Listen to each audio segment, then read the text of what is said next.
في إحدى اللقاءات مع الدكتور الكبير مجدي يعقوب، سألته الإعلامية لميس الحديدي: إيه اللي بيوجع قلب الناس يا دكتور؟ رد عليها وقال لها حاجات كتير بتوجع قلب الناس، لكن أصعب حاجة هو الحزن. القلب المكسور من الزعل ممكن يحصل له مضاعفات والإنسان يموت. ايه اللي بيوجع قلب الناس يا دكتور؟ حاجات كتير، انما اوحش حاجه هو الحزن.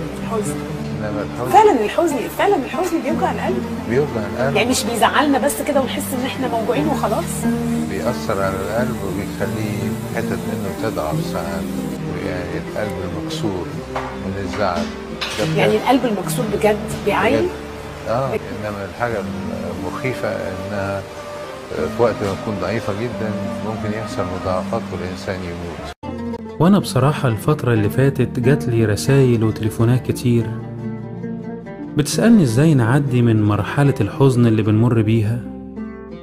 إحنا فعلا مش عارفين نعيش وخايفين من المستقبل بسبب اللي حصل لنا زمان، وكانت الإجابة إنك لازم تتقبل اللي حصل معاك، ولازم تؤمن إن ده قدرك وإن ربنا ما عملش كده علشان يأذيك، بالعكس ده عمل كده علشان يعلمك وينشف عظمك وعلشان ما يضحكش عليك بعد كده.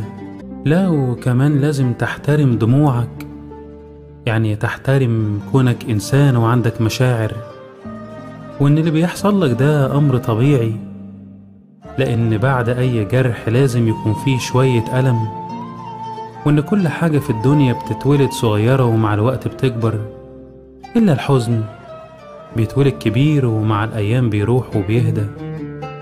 فالحزن اللي جواك هياخد وقته وينتهي، بس انت لازم تتحرك وتشغل نفسك وتعرف ان في ناس محتاجينلك، فبلاش تصاحب حزنك وتفضل قاعد مكتئب ومش عايز تكلم حد. انت عندك ولاد محتاجينلك واهل خايفين عليكي، وانت بعد ما زميلك الغير كفء اترقى ازعلك يومين 3 وانزل كمل شغلك، عندك بيت ومصاريف وعيال.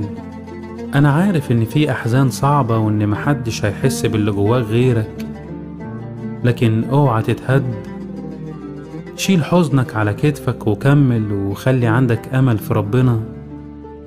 ولازم تعرف ان دموعك غالية عند ربنا، وانه معاك ومش هيسيبك، وانه بياخد بايدك وبيقولك واحدة واحدة هتتعلم.